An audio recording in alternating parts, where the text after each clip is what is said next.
How can you reach the next level of teaching? We challenge secondary maths teacher Simon Brilliant to go from good to outstanding. A top inspector observes one lesson.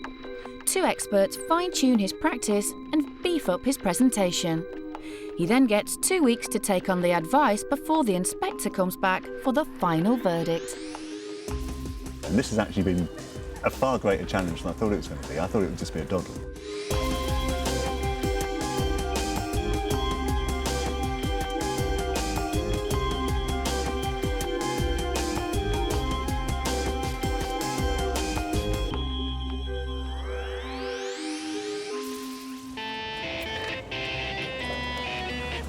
I've always had at the back of my mind the idea that one day I would become a teacher. Even spending 10 years in IT, it was always sort of, this is something I really enjoy doing.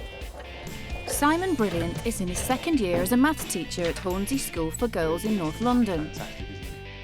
How would I use this sample space diagram to work out the probability of getting an ace? Is it 3 out of 12? Yes, absolutely.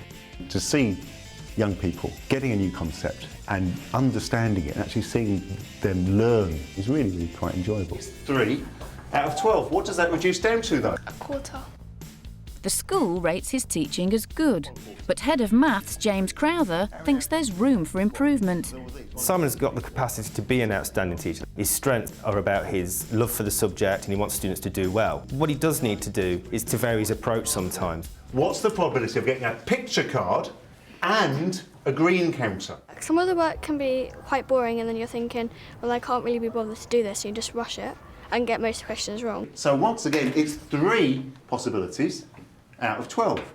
My weakness is my lessons are pretty boring. Same old, week in, week out. So that's something I'd really like to improve. Quick, run! It's very difficult to get a work-life balance that balances what I feel I should be doing to be fair to my students and what I want to do at home to be fair to my family. Come on, fella. With 2 days to go before his first observation, Simon discusses how much extra planning he should be doing for his Year 8 class on Friday afternoon. Why would I want to plan a lesson for Friday afternoon when I know they're going to be tired, they're going to be fractious, it may well be hard? You plan a lesson appropriate to the students at that time. It would be the fact that, well, it's Friday afternoon, it's period 5, X, Y and Z could go wrong. You're telling me that doesn't make you feel nervous? Loads of things are going to go wrong. I mean, they're going to be bouncing, they're going to be absolutely bouncing for the first 10 minutes. If you can foresee all these problems, that's why it's more important to plan for them and to make sure that, you know, you can cover these areas effectively. But it might not be that there's a full written out Ofsted-style lesson plan every single lesson, but nerves are going to be there and you might need some aide-memoire. I would think it would be prudent to write a bit more than you would do on a normal day. What I'm hoping for Simon through this experience is that at the end of 2 years of teaching, he'll be challenged again. And Simon's the sort of character that he needs those challenges just to inspire him and to motivate him. Simon runs through his planning for tomorrow's lesson on patterns and sequences. The plan is to use existing worksheets, but there's a problem. They don't have enough information on them on their own to be obvious how you're supposed to answer the questions. And the way I want to teach it doesn't tie in very directly with the questions that are on the worksheet. So contrary to what I was saying yesterday, I'm actually now quite concerned that when the HMI comes in, I'm not going to be as prepared for the lesson as I should be. With hundreds of inspections under her belt, School Inspector Claire Gillies certainly knows an outstanding lesson when she sees one. I'm now at Hornsey School for Girls and I'm really looking forward to seeing Simon teaching Year 8 maths. Simon's got just 60 minutes to impress the inspector. Right, girls, can you get yourself a mini whiteboard and write the next 2 numbers in these 3 sequences?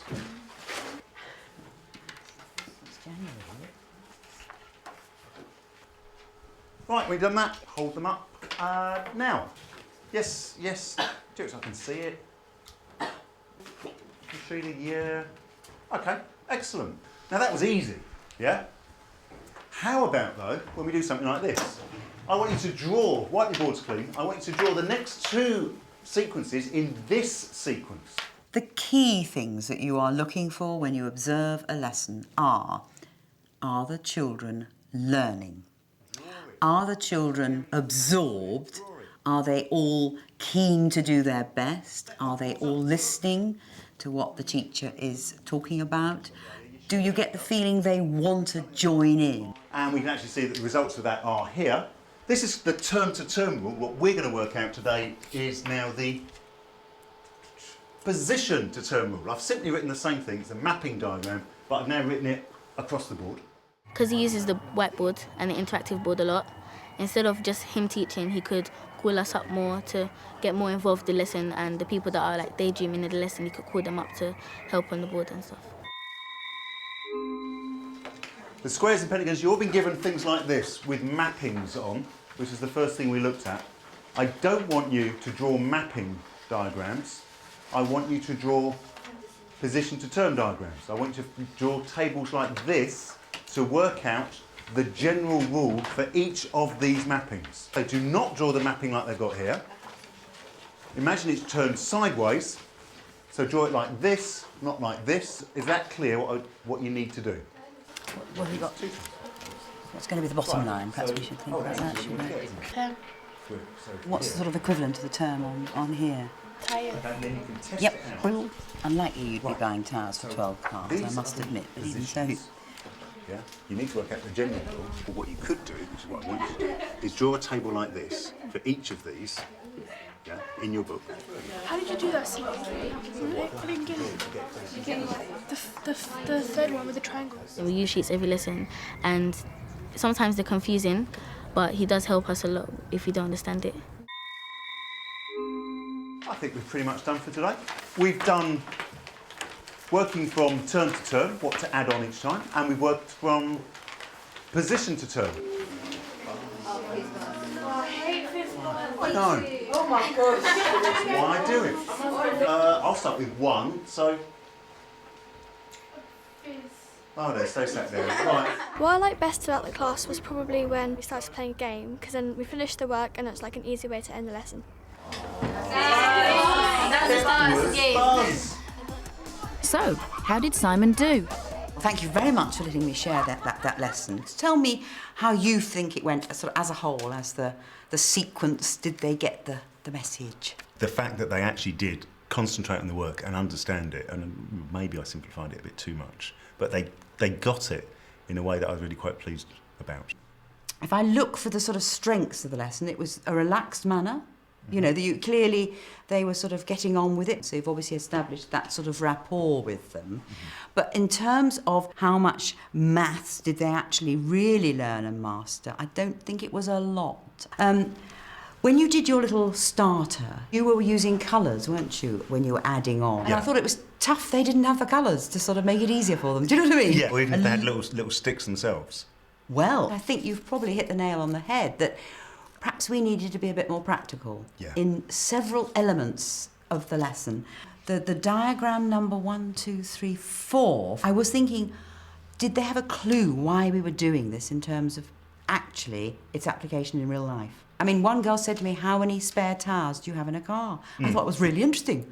You know, before she could do number 1. Yeah. Just thought we needed a little touch of help with the realism. And that just might give them that little sparkle that perhaps was missing in the whole lesson, that we didn't really swing along. And perhaps as well, more chit-chat, more turn to your neighbour, turn to this. Yes. Get them to help bring them together. And I think we needed to break up that long work session. It was quite a long time, some of them struggling.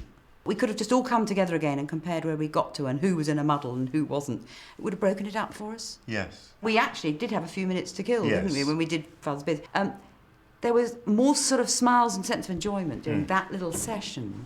And maybe we need to generate that at the beginning of lessons. Yes, You know, bit of fun, bit of, I know it's a hot Friday afternoon, oh, we're going to do these sequences. And I just felt we needed that a little bit more.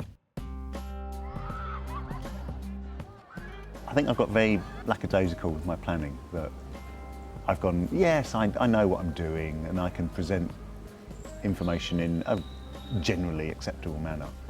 But to actually do it in a way that engages the students, which makes it an outstanding lesson, which means that they enjoy it, really it's good to get that little kick and go, no, you really must do something better. Claire Gillies highlighted Simon's need to actively engage his students and to make the context of the mathematics more transparent. Time to bring in the experts. To give Simon some fresh ideas, help comes in the form of Principal Lecturer in Mathematics Alison Clark-Wilson. I think someone over here hadn't quite got it right. They start by watching Simon's lesson. What I'd like to do is have a look at how to encourage a little bit more people involvement and thinking. The range of resources are really quite extensive. These are very stimulating, and I think one of the first things that I would use with most age pupils is to look at these pictures and ask them what they see, to describe what they see. And sometimes when you get pupils to focus on that, the algebra actually falls off the page. So for example, this particular pattern, the fact that there's one red circle in the centre may well have something to do with this one that hangs around in this particular bit of the sequence. So if we took the 3 times table, which was where you were starting at, one possible route with this one would be to have some sort of physical representation of it, more than just the numbers, because the numbers can be a turn-off for some pupils. If we were to do something with this sequence ourselves and generate a new set of numbers, so I'm going to do something here. And what I'm going to ask you to do is actually physically with those blocks, build up that pattern in some way that for you represents this new sequence. Right. Can you? We'll put 2 of these on each. Having that image there, those physical objects, do we think that would be a supporting step for the pupils? Because I mean, we can see that we've now added 2 blocks on each of them. You don't think perhaps that they might find this a little bit childish? Mm-hmm. It's an interesting, I mean, a lot of teachers pose that question, and I think my response would be, try it. You know, you've got to give the rationale. It's unlikely a science teacher will take the science equipment away because they can't learn science without it. Well, some of us would argue that we need these resources to learn maths, that they actually support that conceptual development. Okay, what we've got here, Simon, is a set of the sort of mathematical processes, the doing words. And what I'd like you to do to start with is pick out, say, 2 or 3 that you think will, you saw going on in that lesson. Okay, well that's a really obvious one. So looking for patterns. Yeah, definitely doing that. Yes. And hopefully understanding basic concepts. I was going to say showing interest and motivation, but I'm not sure if they did show an interest and motivation. I've got a feeling that perhaps they might have showed interest, but I'm not sure the motivation was being there. I mean, other sources of sort of inspiration, if you like, where pupils might actually see it in the outside world, is very much to do with nature. And it isn't necessarily going to say, look, this is how you're going to use this, but actually gives some bearing to sort of the way in which maths is already out there. And by putting on your mathematical glasses, you're able to help pupils to see it more clearly. What is it that you enjoy about maths? I just enjoy the sort of logic part of it, that there is a right answer in some cases. Do you think that possibly presents an issue to students if they sense that it is this game of finding the right answer? Do we need to focus more on promoting the children's thinking? Because although there may be a right answer, there may be many routes to that right answer. The next step to improving Simon's teaching is to develop his classroom presence. Communications coach Roger Terry starts by analysing Simon's performance. I don't want you to draw mapping diagrams. Just do something for me for a second. Don't think of a blue tree. Do not draw the mapping like they've got here. Okay. So when we say don't, yes, then immediately it brings into the person's mind the thing that you don't want them to do. Say what you want rather than what you don't want, because as soon as you say what you don't want, up pops the blue tree. Yeah.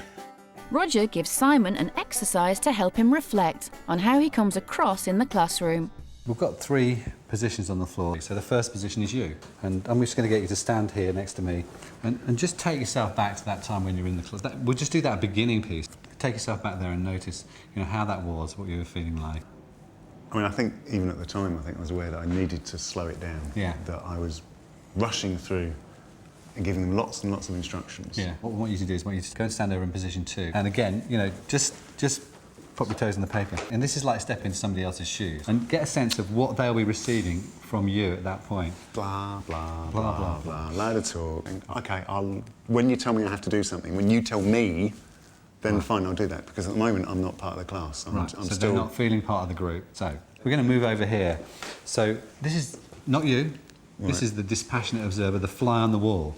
And what you're going to be doing is looking at that interaction. I think perhaps if this person could wait and stop and say, OK, let's all be together on this before you start launching into it. So slowing the pace down at that particular might help to just get that sense of purpose going. Yeah, so actually say, this is important, this is what we're going to do. So a lot of insights come from being the fly on the wall. Yeah. Strangely Just enough. a wee bit. So, with Simon's final observation just weeks away, it's back to the classroom to put Alison and Roger's advice into action. What could this be a graph of? Talk to the person next to you. Work out, what could this graph be? What could this be trying to tell us? Or it could be like levels of a test or something. Yeah, test. But Trying in that lesson to incorporate more getting the girls talking to each other. I feel they enjoy it more, because when you say, talk amongst yourselves about something, they actually get in and actually do talk about it. And yes, Rianne? a temperature of a teacup. Temperature of a teacup. And Gizem, can you explain what's happening? Well, it starts off hot and then it's left in the room, so it goes colder and then it stays the same because it stays at room temperature. Excellent. Yes, it doesn't go down. We'll spend more time on the fun activity because it is a Wednesday afternoon. I think it was quite successful from what I could see.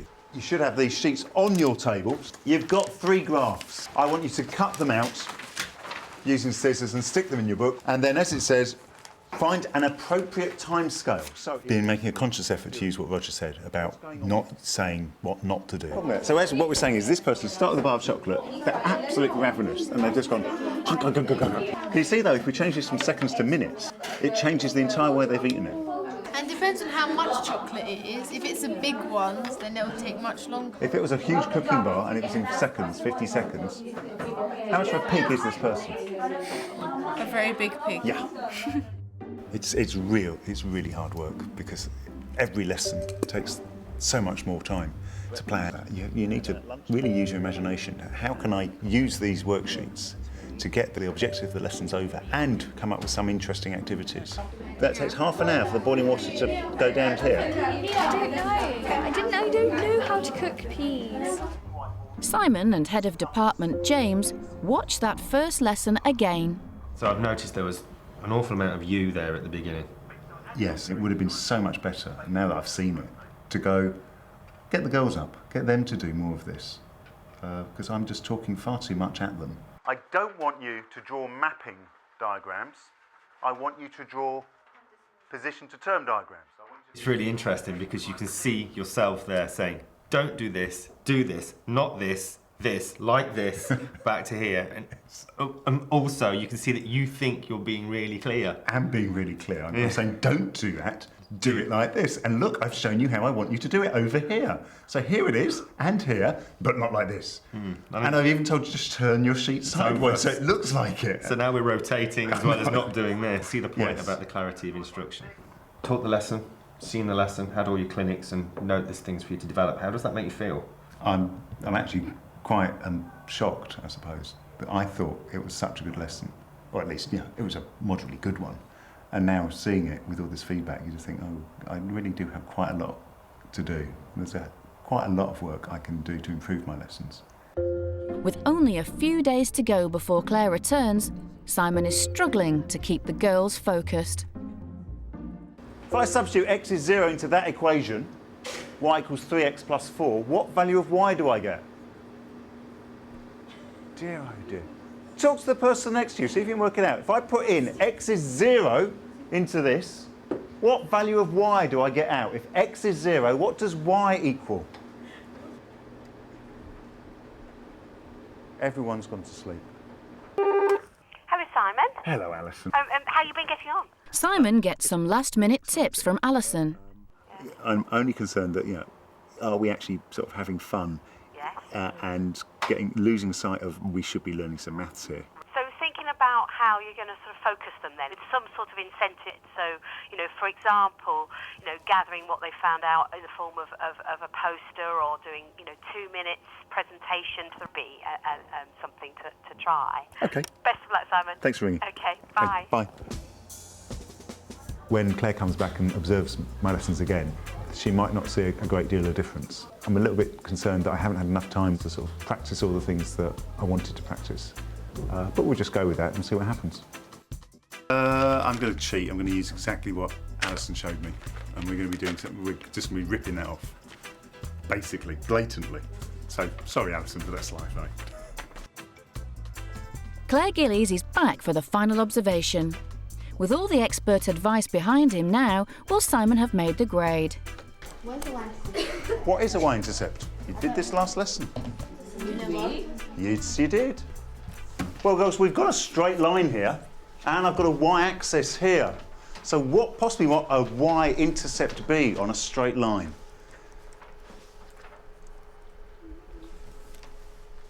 Goodness me. Was it really that long ago? Was it really a long weekend we've all forgotten? The point where a straight line hits the y-axis is the y-intercept. Right, I need one person from each table to come up. You're going to be representing your table in our little follow my leader game. So if I take this counter, this is my green counter, and I move it up to there. Now can you move your counters? Really? Mm-hmm. That's not 2. Or we went up too small. We meant to go up another 2, or I don't know. Today in maths, there was about 5 of us who went up to the board, and Sir would move his counter, say 2 spaces up, and then we'd have to copy it and say 2 spaces up. At some points we kind of got a bit confused, but then we kind of worked it out afterwards. And then we did the same on a sheet of paper with little blocks. This set of axes, get a load of counters, put them on the lines, like we're doing the dots on the board, and follow the instructions on task 1 to find out what the y-intercept is when you move these lines up or down. Okay? You need to be working in groups, so don't be working individually, work in groups. So do you have to put the counters on the points? Yeah? Wait, put your counters on the line. Where does the line cross? What do you need to do? The counters they're really nice to play with, but I would like something straight, because the counters were a bit square and we couldn't quite get the angles right because it had to be straight. Slightly more amusing. Can you turn over your sheets? Look at task number 7. Number 7 says, write down the next 2 terms of the following sequence. Use your blocks and make patterns on this that represent the first 4 terms of that sequence. Is that clear? Yeah? Okay. 1, 4, take away 1. Can you come up with other ones? Okay, so I want the first 4 of that, but can you come up with another one? See what you do, play around with the blocks, see if that helps you. It's just square. We're just doing square numbers. What else can we do with squares? Does it change the way you rearrange it? It's not very well having just the numbers, but if you rearrange them, does it make a different pattern? Props that we have do help because they give you a physical example of the word that you're supposed to be doing rather than just a piece of paper. Kawana, can you explain what yours is doing? Mine is a square number, so basically 1 times 1 is 1, 2 times 2 is 4, and so on. This is exactly the same as your ponds investigation. Where you did a little square pond and you said, how many slabs do we have to put around the outside of it? What are we doing to get the next number? Adding 4. We're adding 4. So what's the problem with only having 2 numbers at the beginning? You can do different things with them. Yeah, so if we only have 2 numbers for a sequence, it's not really enough information. Right, girls. I haven't even got that. Tell me how you think it went sort of as a whole. Getting the girls to use the blocks works really well, and they're working nicely in groups. And once they've got the obvious one of add 3. Add 3, yes. Then some of them went off and found all sorts of different shapes. Yes, they certainly got the point that there are lots of different ways of going on from a sequence like that. And then look back to the sort of first half on about straight lines and axes. I mean, It was supposed to be a continuation of what we did last lesson. Right. Repeating that, but it just did not work. They didn't understand either moving the blocks, even though I thought I tried to explain it clearly, and it. I mean, it was quite clear to me that some girls, you see, were putting cubes on, but then they didn't know where was the dot, in the sense of the dot that would make the line, because the cube covers a whole square. Yeah. So I'm just wondering, for some of them, whether having just worked with dots and then going to cubes was, for some of them, definitely a hurdle. Yeah. But let's try and see some of the elements that were there that perhaps weren't present when I watched you teach before. I mean, there was much more a feeling of enjoyment in the whole lesson. I felt they were sort of more with you, and there was a better rapport. You obviously have begun to use group work, and the more they do it, the more they'll get into the habit of doing it. So that's something to really cultivate, I think, in the future. Their concentration, I think, was better overall, because we had 2 separate chunks, so we didn't sort of get too long in one session. Again, do you remember we talked last time about relevance and why are we doing it? It was lovely, you see, when we got that link back to the ponds that they'd done in Year 7. But have we at any stage talked about why we're interested in straight lines on Y and X axes? I don't believe we have. Well, perhaps that's your next huge challenge to consider. How can I make that relevant to their lives when to them it seems just rather abstract? Yeah. So if you keep on building on all those hints of better things that we saw today, your teaching's going to get better and better. Okay. Thanks, you. Claire. I think my teaching's improved by making my lessons more enjoyable. And if they find them more enjoyable, then it must be you're a better teacher. I'm beginning to get the sort of like towards maybe the foothills of becoming an outstanding teacher. But I don't think I'm anywhere near the sort of even halfway up.